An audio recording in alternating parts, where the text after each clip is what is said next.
Hello students, तो आज हम बात करने वाले हैं चैप्टर फर्स्ट रियल नंबर, उसमें भी यूक्लिड डिवीजन लेमा। तो यूक्लिड डिवीजन लेमा बहुत इंपॉर्टेंट टॉपिक है। इसमें सीबीएसई में 4 मार्क्स का क्वेश्चन आता है आपका। तो यूक्लिड डिवीजन लेमा क्या है, सबसे हार्ड टॉपिक है आपका चैप्टर फर्स्ट में, और 10th का सबसे हार्ड टॉपिक मान लो। बच्चों को समझ में नहीं आता है करना क्या है, तो मैं आज इसके बारे में आपको बताऊंगा यूक्लिड डिवीजन लेमा के बारे में। तो देख लेते हैं इसमें है क्या यूक्लिड डिवीजन लेमा। तो हेडिंग डाल लो आप, यूक्लिड डिवीजन लेमा।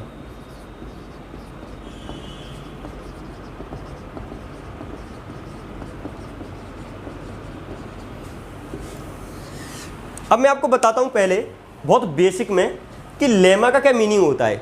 ये लेमा है ना, ये लेमा आपका एक प्रूवन स्टेटमेंट है। लेमा क्या आपका, lemma is a proven statement. अब बच्चों क्या हमको ये रटना है क्या कि ये प्रूवन स्टेटमेंट है? अरे इसका मीनिंग समझो आप। प्रूवन स्टेटमेंट का क्या मीनिंग है, पहले से ही ये एक स्टेटमेंट प्रूव है, उसको मैं यूज करता हूँ डिफरेंट प्रॉब्लम्स में। मान लो कोई किसी प्रॉब्लम को मेरे को सॉल्व करना है, उस प्रॉब्लम में मैं इस लेमा का यूज करूंगा। तो इस लेमा का यूज करेंगे तो lemma is a proven statement, तो पहले से जो प्रूव है। अब यूक्लिड का लेमा क्या है, देखो लेमा तो कुछ भी हो सकता है, मैथमेटिक्स की भाषा में लेमा तो कुछ भी हो सकता है। अब यूक्लिड का लेमा क्या था आपका, A is equal to B Q plus R. ये लेमा दिया था किसने, यूक्लिड ने। ठीक है, और भी लेमा हो सकते हैं। प्रूवन स्टेटमेंट तो है, आपने 9th क्लास में पढ़ा होगा एक्जियम, थ्योरम। थ्योरम को हम प्रूव करते हैं। एक्जियम क्या होती हैं, वो भी ऐसी होती हैं पहले से ही वो स्टेटमेंट जिनका प्रूव तो होता नहीं है, पहले से ट्रू रहती हैं। जैसे सन राइजेस फ्रॉम ईस्ट, ये क्या हो गई है कि एक्जियम हो गई। अब लेमा क्या होगा, मैथमेटिकल टर्म्स हो गई। तो lemma means a proven statement. ये यूक्लिड ने बोला था A is equal to B Q plus R. ये कहाँ से आया था, ये आता है आपका लॉन्ग डिवीजन मेथड से। अब ये लॉन्ग डिवीजन मेथड में और इसमें क्या डिफरेंस है वो देखो, आपको नजर आएगा कि कोई भी डिफरेंस नहीं है। अगर मान लो मैंने 7 को 2 से डिवाइड किया तो यहाँ पे आएगा आपका 3, और यहाँ पे 6 आएगा, यहाँ पे 1 आएगा। अब बच्चों देखो यूक्लिड ने क्या बोला, ये लॉन्ग डिवीजन मेथड है, उसका ये एक पार्ट है क्या, A is equal to B Q plus R. तो यूक्लिड ने बोला कि जो ये 7 है ना, इस 7 की जगह पे आप कुछ भी लिख सकते थे, कुछ भी ले लो इसकी जगह पे, 7 की जगह पे। उसने उसको नाम दे दिया ए।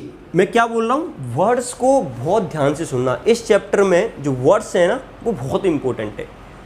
आपको कन्फ्यूजन क्या होता है, क्योंकि आप ध्यान से नहीं सुनते हो तब कन्फ्यूजन होती है। तो क्वेश्चन में क्या दे रखा है और क्या बोला जा रहा है, उसको आपको ध्यान से सुनना पड़ेगा, तब जाके आपके ये क्वेश्चन बन सकते हैं, अदरवाइज कन्फ्यूज हो जाओगे। यहाँ पे मैंने बोला 7, एक पर्टिकुलर एग्जाम्पल लिया मैंने 7 लेके, पर यूक्लिड ने क्या किया था, कोई भी नंबर, ये क्या है, any positive number, any positive number के लिए ये लेमा दिया गया है। मैंने क्या लिया, 7। आपको पता होगा इस 7 को आप लिख सकते हो 7 इज इक्वल टू, ये क्या होगा, डिवाइडेंड, डिवीजर, डिवीजर क्या है यहाँ पे, डिवाइजर क्या है 2, और क्विसेंट क्या है 3, और प्लस रिमाइंडर क्या है 1। तो 2 इंटू 3 6 प्लस 1 7 हो गया। तो आपने क्या किया, इस फॉर्मेट में लिख लिया। क्या आपको कुछ ऐसा ही सिमिलर दिखाई दे रहा है यहाँ और इसमें दिखाई दे रहा है? तो मैंने तो एक पर्टिकुलर एग्जाम्पल ले लिया, पर यूक्लिड ने क्या किया था, यूक्लिड ने किसी कोई भी नंबर ले लो उसके लिए उसने एक ये लेमा दे दिया। अब क्या होता है, जो प्रॉब्लम्स आती है ना, उस प्रॉब्लम्स में हम इस लेमा का यूज करेंगे, इस लेमा का यूज करके उन सब को प्रूव करेंगे। तो वही बोला गया है कि lemma is a proven statement. ये पहले से प्रूव है और इसको क्या करेंगे, हम आगे वाली प्रॉब्लम्स में यूज करेंगे। तो आप लिख सकते हो कि लेमा इज अ री statement of long division method. Long division method ये भी बोल सकते हो आप, क्योंकि देखो आपको पता होगा कि ये लॉन्ग डिवीजन मेथड है, जो इसका फॉर्मेट आया है उसी टाइप का फॉर्मेट यूक्लिड ने दिया था। तो A is equal to B Q plus R, ये क्या होगा, आपका लेमा हो गया। तो आप इन दोनों पॉइंट्स को लिख सकते हो। और आपको पहले बता दूं, वीडियो में क्या करना, स्टॉप करके लिखते रहना, और कोई चीज़ नहीं समझ में आती है तो उसको बैक करके समझते रहना। पहले बैक कर लेना, फिर समझना, फिर बैक करना, फिर समझना, ऐसे करके समझते रहना। ठीक है, तो क्योंकि ये चैप्टर ही ऐसा है, तो इसमें क्या है कि जो बोल रहे हैं वो बहुत इंपॉर्टेंट है, तो ध्यान से सुनना। तो A is equal to B Q plus R आ गया, ए मेरा एनी पॉजिटिव नंबर। हाँ, अब देखो तो A is equal to B Q plus R होता है, इसमें क्या क्या होता है वो देखते हैं। तो पहले मैं क्या करता हूँ, आप यूक्लिड डिवीजन लेमा में ये दोनों पॉइंट लिख लो, उसके बाद में यूक्लिड डिवीजन लेमा है क्या, उसकी थ्योरम क्या है, तो एनसीईआरटी में थ्योरम फर्स्ट बोला जाता है उसको, तो वो आपको लिखाता हूं मैं। तो थ्योरम फर्स्ट, तो आपको बेसिक तो समझ में आ गया होगा। थ्योरम बोलती है if A and B are two positive integers, तो उसमें we can write for unique Q and R for unique Q and R A is equal to BQ plus R। ये आपका क्या है, यूक्लिड डिवीजन लेमा। एनसीईआरटी में ये क्या है, थ्योरम फर्स्ट है आपकी, थ्योरम फर्स्ट, ठीक है। अब देखो बच्चों, ए क्या है यहाँ पे, डिवाइडेंड, ए क्या है आपका डिवाइडेंड, और बी क्या है डिवाइजर। मैं आपको क्या है 3-4 वीडियो में इस पूरे टॉपिक को कवर करने वाला हूँ। तो आज की ये वीडियो बेसिक हो जाएगी, ये तो पूरी की पूरी। इसके बाद में एक और वीडियो आएगी, कुछ क्वेश्चंस कराऊंगा, तो एकदम क्लियर कॉन्सेप्ट हो जाएगा, ठीक है। तो अभी एकदम बेसिक है ये। ए क्या हो गया डिवाइडेंड, बी क्या हो गया डिवाइजर, और क्यू क्या हो गया क्विसेंट, और आर हो गया आपका रिमाइंडर, ठीक है। तो ये आपका इसका मीनिंग हो गया, A is equal to B Q plus R. अब इसमें एक कंडीशन भी होती है, क्या कंडीशन होती है, आर के लिए। तो आर के लिए कंडीशन होती है आपकी 0 से होता है, ये बी के बीच में होता है, मतलब 0 से डिवाइजर के बीच में आपका आर लाई करना चाहिए। तो देखो अब ध्यान से सुनना एकदम, if A and B are two positive integers we can write for unique Q and R A is equal to B Q plus R. और यहाँ पे जो क्यू और आर हैं आपके, वो क्या है आपके, वो भी एक इंटीजर ही हैं, क्यू एंड आर वो भी क्या है आपके इंटीजर्स हैं, ठीक है। तो क्यू एंड आर भी इंटीजर्स हैं और आर की कंडीशन ये होनी चाहिए। तो इसका मीनिंग क्या है बच्चों, वो ध्यान से सुनना। अब एक और एग्जांपल लेता हूँ, देखना। आप यूक्लिड ने बोला A is equal to B Q plus R, यहाँ पे ए क्या हो सकता है, एनी पॉजिटिव इंटीजर। थोड़ा और डीप में जाते हैं चीज़ों को लेके, है ना, ध्यान से सुनना।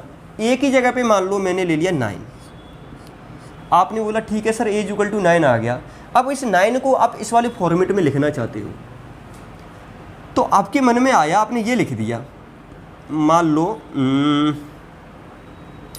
2 इंटू 3 प्लस 3 लिख सकते हो आप, क्योंकि रिप्रेजेंटेशन तो है ही है एक ना। 2 इंटू 3 प्लस 3 लिख दिया। इसने बोला था for unique Q and R, इसका क्या मीनिंग है वो समझो। सारे जो वर्ड्स लिखे हुए हैं ना, सबका मैं मीनिंग बताऊंगा। फॉर यूनिक की एंड आर का क्या मीनिंग है वो मैं बताने वाला हूँ। क्या 9 को मैं ये भी लिख सकता हूँ क्या, 4 इंटू 2 प्लस 1, ठीक है।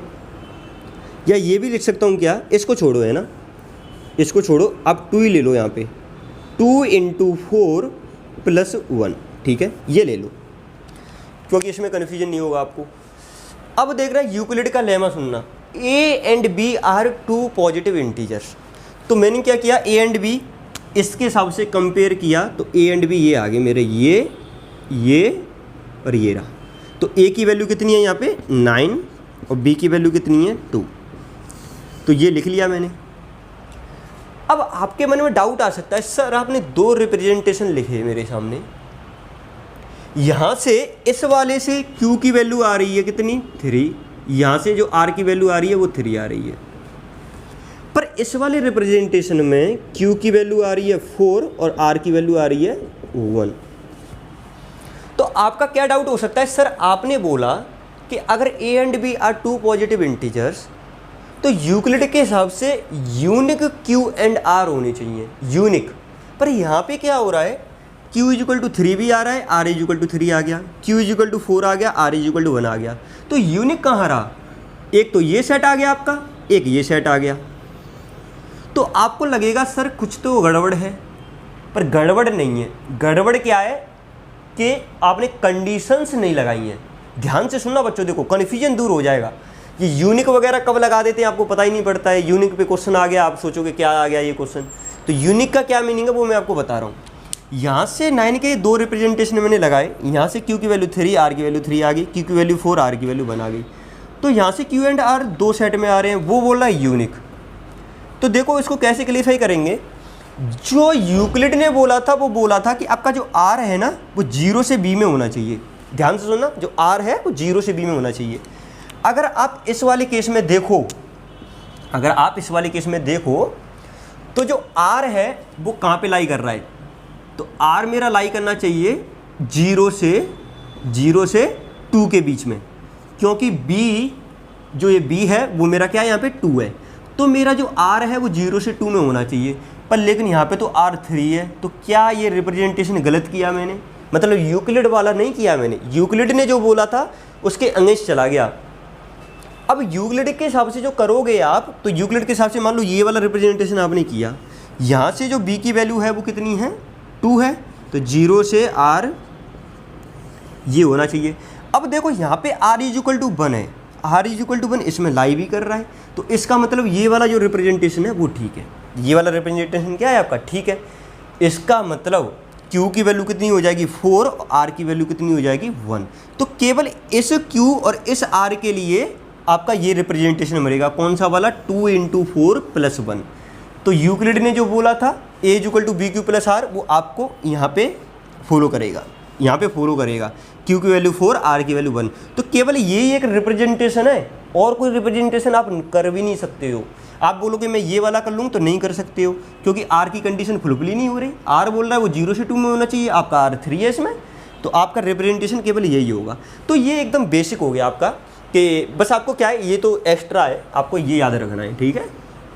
A dividend, B divisor, Q quotient, R remainder, और सारी चीज़ें हो जाएंगी। अब सर आपने बोला कि ये जो है वो प्रूवन स्टेटमेंट है, तो कहाँ पे यूज करेंगे हम, तो यूज करेंगे उसको। यूज करने से पहले आपको थोड़ा और बेसिक में क्लियर कर देता हूँ, जो मेरे को ज़रूरत पड़ने वाला है। 9th क्लास में आपने पढ़ा होगा इवन नंबर, ऑड नंबर के बारे में, जो मेरे को यहाँ पे ज़रूरत पड़ने वाली है यूक्लिड डिवीजन लेमा में। देखो बच्चों, 2 चीज़ मैं आपको बता रहा हूँ। इवन नंबर होते हैं वो नंबर जो तो कि 2 से डिविजिबल हो जाए।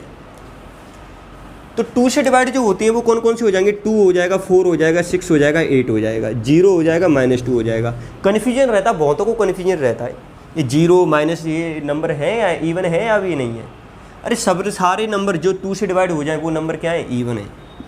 ये सारे के सारे क्या है, 2 से डिवाइड हो रहे हैं, ये भी सब 2 से डिवाइड हो रहे हैं, तो ये क्या हो जाएंगे, इवन नंबर। जो नंबर 2 से डिवाइड नहीं होगा वो क्या होगा, ऑड। फॉर एग्जाम्पल 1, 3, 5, 7, 9 इस टाइप से। तो ये तो बहुत बेसिक हो गया इवन और ऑड का। जो इम्पोर्टेंट चीज़ है उस पर ध्यान देना।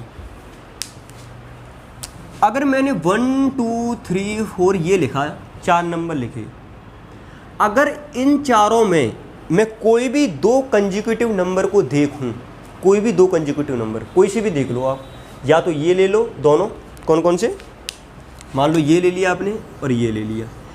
2 कंजिक्यूटिव नंबर्स में आपको हमेशा एक इवन मिलेगा, एक ऑड नंबर मिलेगा। इसका मैं यूज करने वाला हूँ। आपको लग रहा होगा सर बहुत बेसिक हो गया, पर यूज सबका आएगा।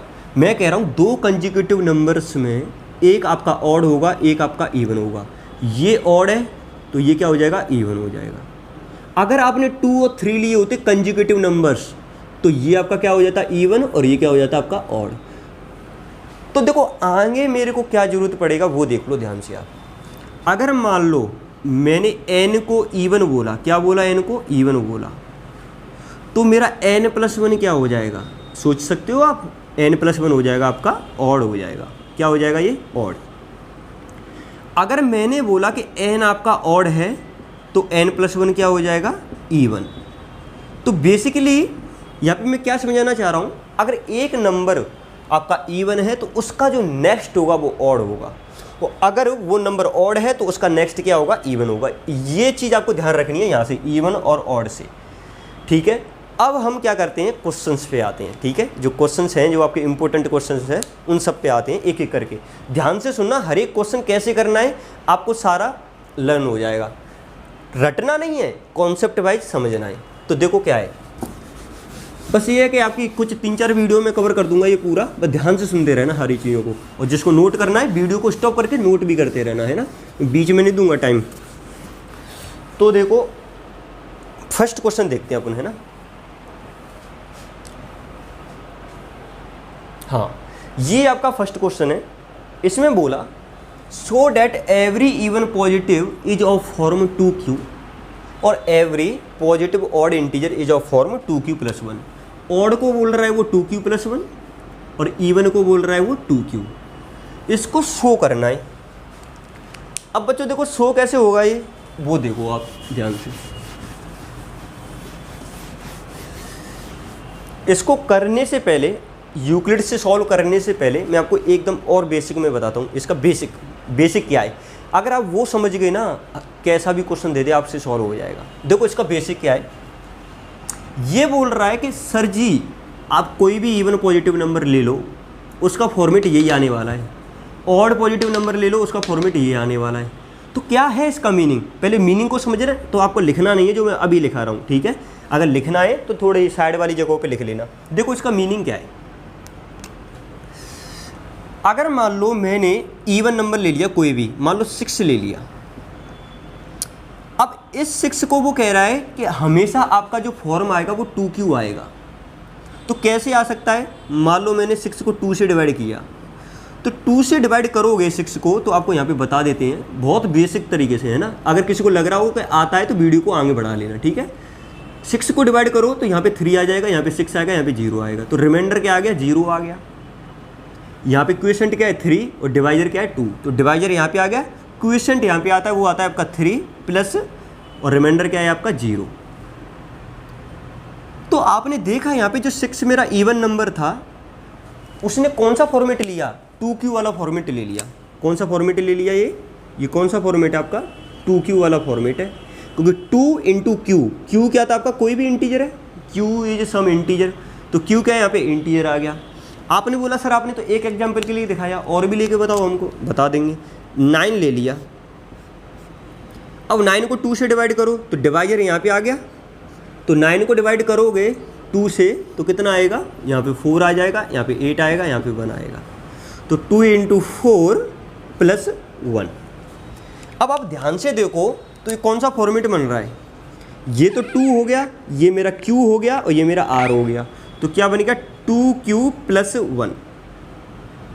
तो आपने देखा अगर मैं इवन नंबर ले रहा हूँ तो 2q का फॉर्मेट बना, अगर ऑड लिया 2q + 1 का फॉर्मेट बना।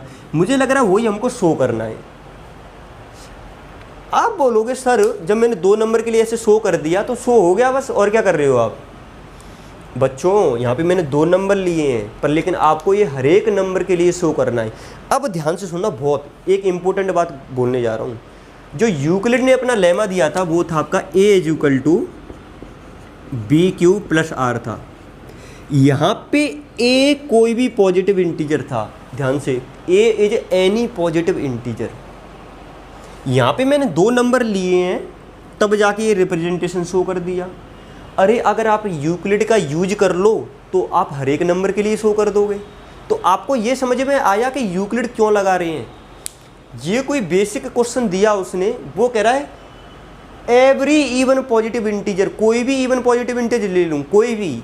ये नहीं कि आपको 6 ही लेना है, कोई भी ले सकते हो। तो जो कोई भी नंबर ले सकते हो ना, वो मेरे को यूक्लिड देगा, क्योंकि यूक्लिड बोलता है एनी पॉजिटिव इंटीजर, इसलिए मेरे को यूक्लिड का जरूरत पड़ता है। अदरवाइज तो आप ऐसे शो कर दोगे, इवन पॉजिटिव इंटीजर ले लिया, ऑड ले लिया, शो कर दिया, खत्म बात। पर लेकिन इसका यूज क्यों पड़ा, क्योंकि ये बात करता है एंटायर डोमेन पे, एंटायर नंबर्स पे। ए क्या है, एनी पॉजिटिव इंटीजर, कुछ भी हो सकता है वो। तो आप बोलोगे सर आपने एक नंबर लिया, हमको तो एक और लेके दिखा दो। चलो एक और लेके दिखा देते हैं। मान लो 8 ले लिया, तो 8 क्या लोगे, 2 × 4 + 0। कौन सा फॉर्मेट बना बच्चों, 2q वाला ही बना। अब मान लो आपने 10 ले लिया, 10 नहीं, एक इवन एक ऑड भी ले लो, 11 ले लिया। 11 में क्या लिखोगे, 2 × 5 + 1। तो आप देख रहे होगे फॉर्मेट एक ही बन रहा है, कौन सा, या तो 2q का या 2q + 1 का फॉर्मेट बन रहा है। तो ये तो हमारे 4 जनरल नंबर हो गए, कोई भी 4 नंबर। पर लेकिन हर एक नंबर के लिए अगर आपको कमेंट करना है तो then you have to use Euclid division lemma, ठीक है। तो इसको अगर लिखना है समझने के लिए तो लिख भी सकते हो, जब तक मैं आपको यूक्लिड डिवीजन लेमा से क्वेश्चन कराता हूँ। अब यूक्लिड डिवीजन लेमा का आपको समझ में तो आ गया होगा क्यों अप्लाई करने वाले हैं, क्योंकि एवरी इवन पॉजिटिव इंटीजर, किसी भी कोई भी नंबर हो सकता है, तो कोई भी नंबर तो यूक्लिड हमारा, तो यूक्लिड है हमारा, तो देखो तो by Euclid division, by Euclid division lemma, तो इससे मैं क्या लिख सकता हूँ, A is equal to B Q plus R. अब फिर दोबारा एक और चीज़ इंपॉर्टेंट आने वाली है, सर मेरे को ये नहीं पता पड़ता इसमें बी क्या लेंगे, बी बहुत कन्फ्यूजन होता है इसमें बच्चों। जो बी होता है ना वो क्वेश्चन में हिंट होता है, क्वेश्चन में हिंट होता है। वीडियो जो मैं बना रहा हूँ एक के बाद में एक आपको सुनना है। अगर आप बोलोगे नहीं मेरे को तो आता है मैं तीसरे पे कूद जाऊँगा, मत कूदना। और वीडियो को ज़्यादा फास्ट भी मत करना, क्योंकि अगर मान लो ज़्यादा फास्ट कर दी ये वाला डिस्कशन चला गया तो कुछ बीच में और चीज़ें भी इंपॉर्टेंट बनाऊंगा, तो ज़्यादा फास्ट मत करना। अगर आता है तो धीरे धीरे करके कर सकते हो। A is equal to B Q plus R है। अब आपको बी कैसे आइडेंटिफाई करना है वो आपको क्वेश्चन में हिंट होगा, तो यहाँ पे तो डायरेक्ट हो जाएगा। आपको क्या लग रहा है क्यू का कोफिशिएंट क्या है, यहाँ पे 2 है, तो आपको 2 लेके आना है, तो बी की वैल्यू क्या लोगे, 2 लोगे। तो बहुत सिंपल है, आगे जाके कन्फ्यूजन होती है, यहाँ पे बहुत सिंपल है। तो take B is equal to 2, ठीक है sir, B is equal to 2 ले लिया, तो आप क्या बोलोगे यहाँ से, take B is equal to 2, तो ए की वैल्यू आ जाएगी आपके पास में 2q प्लस आर आ जाएगा, ए का वैल्यू। अब आप बोलोगे सर यहाँ पे जो यूक्लिड की जो कंडीशन होती थी वो होती थी कि जो आर है वो आपका 0 से बी में लाई करना चाहिए। तो बच्चों मैंने बी की वैल्यू 2 ले ली, तो आर बताओ कहाँ से कहाँ लाई करेगा, तो 0 से आर लाई करना चाहिए मेरा 2 में, ठीक है। तो ये कंडीशंस आ गई। अब आप क्या करोगे, आर की वैल्यू 0 लोगे और आर की वैल्यू 1 लोगे, क्योंकि देखो आर मेरा एक इंटीजर है, तो आर की वैल्यू 0 हो सकती है, 1 हो सकती है। 2 क्यों नहीं हो सकती, क्योंकि यहाँ पे क्लोज साइन है ही नहीं मेरा। तो आर की वैल्यू 0 ले लो और आर की वैल्यू 1 ले लो। तो देखो यहाँ पे मैं कर रहा हूँ,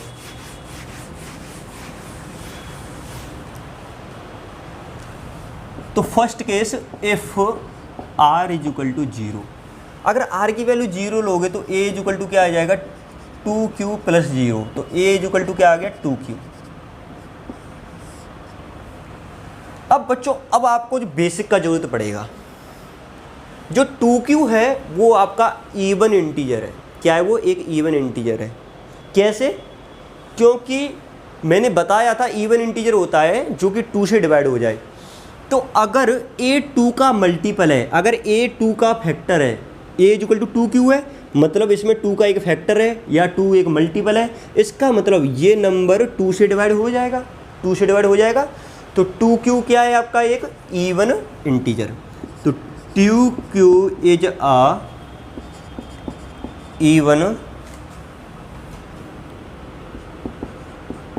इंटीजर, हैंस तो क्या था, every positive integer is form 2q, तो वहाँ से क्या आ जाएगा आपका 2q एक इवन इंटीजर आ जाएगा, क्योंकि बिकॉज हाँ ये लिख लो, because 2q is a multiple of 2, तो 2q is a even integer क्योंकि वो 2 का मल्टीपल है। अब बच्चों अब r इज इक्वल टू 1 लो, तो r की वैल्यू 1 ले ली, तो यहाँ से जो a है वो आ जाएगा आपका 2q प्लस 1 आ जाएगा। तो a is equal to 2q plus 1 आ गया। अब देखो एक और कॉन्सेप्ट लगेगा इसमें, मैंने बताया था कि अगर n आपका इवन है तो n प्लस 1 क्या होगा आपका, ऑड हो जाएगा। बताया था 2 कंसेक्यूटिव नंबर या तो इवन होंगे या वो ऑड होंगे। यहाँ पे जो n है वो मेरा इवन आ रहा है, तो 2q प्लस 1 क्या हो जाएगा, ऑड हो जाएगा। तो एज क्या लिख सकते हो आप, as 2q is even positive integer, तो 2q plus 1 will be odd positive integer. बस क्वेश्चन खत्म हो गया। तो बच्चों एक और इसमें इंपॉर्टेंट चीज़ है, इसका मतलब आपको कभी भी अगर एक इवन इंटीजर मानना है तो आपको वो फॉर्मेट मानना पड़ेगा 2q वाला, और अगर ऑड मानना है तो आपको मानना पड़ेगा 2q प्लस 1। इसका ध्यान रखना आप, अगर इवन मानना है तो 2q, ऑड मानना है तो 2q प्लस 1। सर क्यों मानूँ मैं, तो आपने देखा होगा जब मैं करा रहा था क्वेश्चन को, तो मैंने यहाँ पे क्या लिखा था, मान लो 6 लिखा था तो यहाँ पे आया था 2 × 3, यहाँ पे 7 लिखा तो आ जाएगा 2 × 3 + 1, यहाँ पे अगर 8 लिखा तो आ जाएगा 2 × 4, यहाँ पे 9 लिखा तो आ जाएगा 2 × 4 + 1। तो आप देख रहे होगे कि कोई भी इवन इंटीजर आ रहा है तो उसको मैं किसके फॉर्मेट से लिख रहा हूँ, 2q से, और अगर ऑड आ रहा है तो 2q + 1 से। तो इसका मतलब कोई भी अगर इवन इंटीजर है तो उसका फॉर्मेट 2q होगा, अगर कोई ऑड इंटीजर है तो उसका फॉर्मेट 2q + 1 होगा। आगे क्वेश्चन कैसे आते हैं उसमें बोलता है कि let there are 2 odd positive integers. क्या? 2 ऑड पॉजिटिव इंटीजर्स। तो कोई भी 2 पॉजिटिव इंटीजर्स हैं तो आपको क्या है, कुछ मानना पड़ता है। आपने देखा होगा कभी भी कुछ मानना पड़ता है तो आप x वगैरह मान लेते हो। अगर कभी भी आपको इवन पॉजिटिव इंटीजर अगर मानना हो या ऑड पॉजिटिव इंटीजर मानना हो, तो अगर मान लो ऑड ही मानना है तो आपको क्या मानना पड़ेगा, 2q + 1, और मान सकते हो 2n + 1, और क्या 2m + 1। इस टाइप के जो भी फॉर्मेट होंगे वो आप मान सकते हो, वो आप मान सकते हो। तो ये तो हो गया आपका क्वेश्चन। तो ओके, तो अब हम देखते हैं question number 2। Show that any positive odd integer is of form 4q + 1, 4q + 3 where q is some integer. आपने बोला सर अभी आपने ऑड पॉजिटिव इंटीजर के लिए मेरे को बताया था, कौन सा फॉर्मेट बताया था, 2q + 1। अब आप क्या बात कर रहे हो, अब 4q + 1 को लेके आ गए आप, तो ऐसे तो मार ही दोगे हैं। Odd positive integer 4q + 1, 4q + 3 बोल रहा है, यहाँ पे 2q + 1 बोला था। तो इसको भी हम यूक्लिड से सॉल्व करेंगे। तो देखो बच्चों, अब हमको 2 फॉर्मेट का क्यों जरूरत पड़ा वो देखो, ध्यान से सुनना, ध्यान से, बहुत ध्यान से। यहाँ पे 2 फॉर्मेट है, 4q + 1, 4q + 3। क्यों जरूरत पड़ा इसका, क्यों जरूरत पड़ा? यहाँ पे मेरा क्या था, 2q + 1, यहाँ पे 4q + 1 और 4q + 3। यहाँ पे केवल एक फॉर्मेट मैंने बताया था और यहाँ पे 2 फॉर्मेट बता रहा हूँ, 4q + 1 और 4q + 3। ध्यान से सुनना, एकदम बेसिक में। अभी मैं क्वेश्चन सॉल्व नहीं करा रहा हूँ, आपको बेसिक बता रहा हूँ। देखो बेसिक क्या है, वो कह रहा है कोई भी positive integer, any positive integer. पहले तो खुश हो जाओ, क्योंकि एनी पॉजिटिव इंटीजर बोला मतलब यूक्लिड लगाऊंगा, क्योंकि उसमें ए जो होता है वो एनी पॉजिटिव इंटीजर होता है। यहाँ पे ऑड बोला है, कोई दिक्कत नहीं है, देख लेंगे। तो देखो बच्चों, 4q + 1, 4q + 3, मान लो कोई भी ऑड पॉजिटिव इंटीजर। क्या मानने की इच्छा है बच्चों आपकी? मैंने तो मान लिया 3 मान लिया। क्या 3 4 से डिवाइड हो जाएगा? बिल्कुल नहीं। सटी आ गए हो क्या? बिल्कुल नहीं होगा। तो इस 3 को क्या मैं ये लिख सकता हूँ, यहाँ पे 4q वाला फॉर्मेट चाहिए तो 4 से डिवाइड करो, 4 से डिवाइड तो होगा नहीं, तो क्या लिखोगे, 4 × 0 + 3।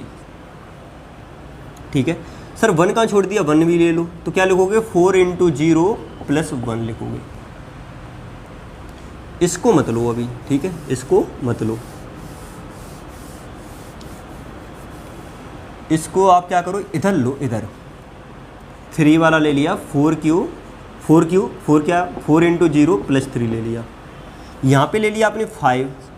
क्यों लिख रहा हूँ, रीजन है इसके पीछे। 4 × 1 + 1, यहाँ पे मान लिया आपने 7, 4 × 1 + 3, यहाँ पे मान लिया आपने 9, 4 × 2, ध्यान से सुनना है ना, नहीं, यहाँ पे 11 ले लिया, 4 × 2 + 3। अब देखना बच्चों, मेरे को 2 फॉर्मेट का क्यों जरूरत पड़ा था वो मैं आपको बता रहा हूँ। क्वेश्चन सॉल्व नहीं करा रहा, कॉन्सेप्ट समझा रहा हूँ। कॉन्सेप्ट समझ में आ गया तो कर ही ले जाओगे आप। So that any odd positive integer, ये ऑड पॉजिटिव इंटीजर, ये ऑड, ये ऑड, ये ऑड।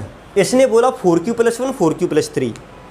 आप कहोगे कि सर जब मेरा ऑड पॉजिटिव इंटीजर 4q + 1 होता है, 4q + 1 क्या देगा, एक ऑड ही नंबर तो देगा मेरा, तो इसका क्या जरूरत पड़ा? आपने इससे पहले तो 2q + 1 लिखा था, केवल एक ही फॉर्मेट। यहाँ पे 2 बता रहे हो। देखो बच्चों, 2 इसलिए बता रहा हूँ कि अगर आपने ये वाला फॉर्मेट ले लिया ना तो कुछ केस छूट जाते हैं। वो कैसे छूटते हैं ये देखो। मान लो मैंने 1 लिया तो 1 का फॉर्मेट है वो ये आएगा, 4 × 0 + 1। ये कौन सा फॉर्मेट बन रहा है, 4q + 1 वाला। अगर मान लो मैंने 5 लिया तो कौन सा फॉर्मेट बना फिर दोबारा, 4q + 1 वाला फॉर्मेट बना।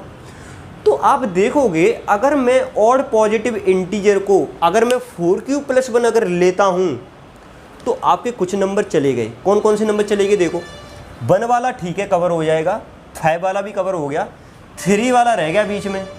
3 वाला क्या मेरा आ रहा है, नहीं आ रहा ना, तो 3 को क्या लिखोगे, 4 × 0 + 3। ये कौन सा फॉर्मेट है, ये फॉर्मेट आपका 4q + 3। ये कौन सा फॉर्मेट है? 4q + 3 वाला। ये कौन सा है आपका? 4q + 1। तो बच्चों आपको एक चीज़ समझ में आ रही होगी कि अगर मेरे को सारे के सारे ऑड पॉजिटिव इंटीजर अगर कंबाइन करना है या लेने हैं तो मेरे को इन दोनों फॉर्मेट से मिलेंगे, क्योंकि इसमें मेरे को 4q + 1 से मिल गया क्या? 1। और जो मेरे को 3 मिलेगा नेक्स्ट ऑड पॉजिटिव इंटीजर, वो मेरे को 4q + 3 से मिलेगा। अगर ये फॉर्मेट लिया, ये नहीं लिया, अगर ये ले लिया, तो आपके पास में कौन कौन से ऑड पॉजिटिव इंटीजर आएंगे? केवल ये वाले। एक तो 1 आएगा, एक 5 आएगा, एक 9 आएगा। ये रह जाएंगे आपके, 3 रह जाएगा, 7 रह जाएगा, 11 रह जाएगा। ये जो तीनों नंबर है वो आपको मिलेंगे 4q + 3 से। तो मुझे लग रहा है इतना आपको समझ में आ गया होगा अभी तक कि अगर आपको एक ऑड पॉजिटिव इंटीजर को रिप्रेजेंट करना है तो वो कैसे करोगे आप? वो देखो, ऑड पॉजिटिव इंटीजर या तो आप कर सकते हो उसको 2q + 1 से। अगर आपने 4q वाला फॉर्मेट लिया तो उसमें 2 फॉर्मेट लेने पड़ेंगे आपको, 4q + 1 और 4q + 3। अगर समझ में नहीं आया हो ना तो वीडियो को बैक करके फिर दोबारा समझना। ये 4q + 1 4q + 3 दोनों का क्यों ज़रूरत पड़ रहा है वो मैंने अच्छे तरीके से समझा दिया है। तो ये आपको समझ में आ गया। बस अब इसके बाद में यूक्लिड से सॉल्व कर लो। क्वेश्चन अब चालू होता है, मतलब जो आंसर है इस क्वेश्चन का वो अब चालू होता है। अभी तक तो मैंने अंडरस्टैंडिंग दी थी, जो अंडरस्टैंडिंग आपको आगे जाके काम देगी। तो यहाँ पे तो देखो बहुत सिंपल क्वेश्चन है ये। उसने बोला एनी पॉजिटिव इंटीजर, ठीक है कोई दिक्कत नहीं है। मैं तो क्या करूँगा, यूक्लिड से करूँगा। तो by Euclid division lemma a = bq + r, ठीक है। तो यहाँ से अगर कंपेयर करोगे तो b की वैल्यू आ जाएगी 4, है ना। कंपेयर करोगे तो टेक b = 4, तो b की वैल्यू 4 ली तो यहाँ से आ जाएगा a = 4q + r आ जाएगा। r की कंडीशन क्या आएगी यहाँ से? 0 से 4, ये कंडीशन आ गई किसकी? r की। अब यहाँ से क्या करो आप, मान लो r = 0, क्योंकि r 0 से 4 में हो सकता है, तो r की वैल्यू 0 लोगे तो a की वैल्यू क्या आ जाएगी? a की वैल्यू, तो a की वैल्यू आपको मिलेगी 4q, ठीक है। तो ये अब देखो, ये जो 4q है वो आपका 2 का मल्टीपल है। कैसे? 2 × 2q लिख लोगे इसको, तो ये 2 का मल्टीपल है, तो ये तो इवन नंबर हो गया। तो 4q is a even number, ठीक है। छोड़ दो इसको। तो फिर आप क्या करो, r की वैल्यू 1 ले लो, तो a = क्या आ जाएगा? 4q + 1। अब मैंने बताया था कि अगर एक नंबर इवन है तो उसका जो अगला होगा वो क्या होगा? आपका ऑड। तो यहाँ पे क्या लिखोगे? As 4q is a even number, तो 4q + 1 विल बी ऑड। और रीजन क्या लिख दोगे? लिख भी सकते हो ऐसे करके, because 2 consecutive numbers are either even और ऑड, ऐसे रीजन भी लिख सकते हो, ठीक है। थर्ड वाला देखो, थर्ड में r = 2 ले लिया, तो a = क्या आ जाएगा? 4q + 2। अब आपको इसको इवन प्रूव करना है, तो इवन में 2 कॉमन ले लो, तो क्या आ जाएगा? 2q + 1। तो आप देख रहे हो फिर दोबारा 2 का मल्टीपल आ गया, तो ये 2 का मल्टीपल है, तो क्या हो जाएगा? ये 4q + 2 will be even number. क्या हो जाएगा वो? इवन, ठीक है। अब ऐसी क्या लोगो, r की वैल्यू 3 ले लो, तो फोर्थ केस हो जाएगा आपका r = 3, तो a की वैल्यू क्या आ जाएगी? 4q + 3। तो यहाँ से 4q + 3 क्या हो जाएगा? 4q + 3 is a odd positive integer. तो आपने देखा केवल 2 फॉर्मेट हैं जो कि आपके सारे के सारे ऑड पॉजिटिव इंटीजर को कवर कर लेंगे। कौन कौन से? एक तो 4q + 1 वाला है, एक आपका 4q + 3 वाला है। बस इन दोनों फॉर्मेट से आपका काम हो जाएगा। तो इसमें और भी क्वेश्चंस हैं, तो नेक्स्ट वीडियो में उसको शेयर करूंगा। जो बेसिक है ना, जो मैंने यहाँ पे बेसिक बताया था पहले, हर एक क्वेश्चन में ऐसे करके हम जाएंगे, उस बेसिक को समझेंगे, तो यूक्लिड खतरनाक नहीं लगेगा, अच्छा मार्क्स स्कोर कर सकते हो, ठीक है। तो बस आज की वीडियो में इतना ही, तो नेक्स्ट वीडियो में मिलते हैं। तो एक एक करके आपको देखना होगा, ठीक है। तो थैंक यू वेरी मच।